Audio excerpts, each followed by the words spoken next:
You, Westerners, possess an impressive practical ability in many areas, in military affairs, in managing political circles, and in so many other aspects of the material world. But perhaps the Easterners, though less practical in those aspects, are masters in another field, spirituality. They bring to practice what belongs to the soul, what touches the divine. In the West, plans for salvation often become intellectual exercises, webs of ideas that rarely translate into concrete action. There, the greatest preacher is the one who speaks most eloquently, who captivates the ears. But then we find Jesus of Nazareth, a true son of the East, profoundly practical and direct in his message. He placed no faith in this transient world or its fleeting possessions. And what did he say to us? If anyone desires to come after me, let him deny himself, take up his cross, and follow me. For whoever desires to save his life will lose it, but whoever loses his life for my sake will find it. Matthew 16:24-25. These words resound as a call to transformation. Jesus preached renunciation repeatedly as the only path to perfection. Like him, we must learn to let go of everything that binds us, to surrender our hearts, our souls, and our bodies entirely to God, and only to God. Do not distort these words, as has become common in the modern West. Do not try to adapt the truth to fit our weaknesses. Have the courage to face it as it is. If we cannot attain the ideal, let us at least confess our limitations. But never must we destroy the ideal. All the layers of fantasy built around the name of Christ do not reflect his true teachings. Jesus taught renunciation. He never promised that the earth would be a place of comfort or ease. His purpose was to show the path beyond the illusions of the world. The great master came to remind us of a simple yet profound truth. The Spirit is not revealed through outward forms, nor through complicated philosophies or convoluted reasoning. He taught us that the Spirit can be found even in the purest simplicity.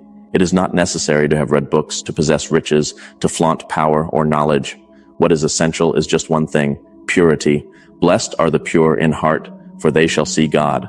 The Spirit, in its essence, is pure. It comes from God. It belongs to God.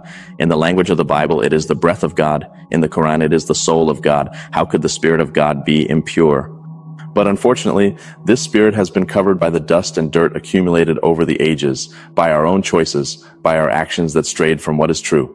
The impurities of ignorance and error have formed a layer that obscures its natural light.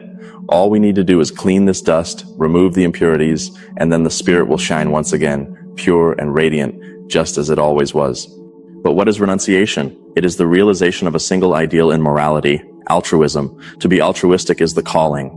Our ideal must be total surrender, perfect altruism. Jesus said, if anyone strikes you on the right cheek, offer him the other also. If anyone takes your coat, give him your cloak also. So this is the ideal, a heart so free from egoism that there is no longer any I or mine.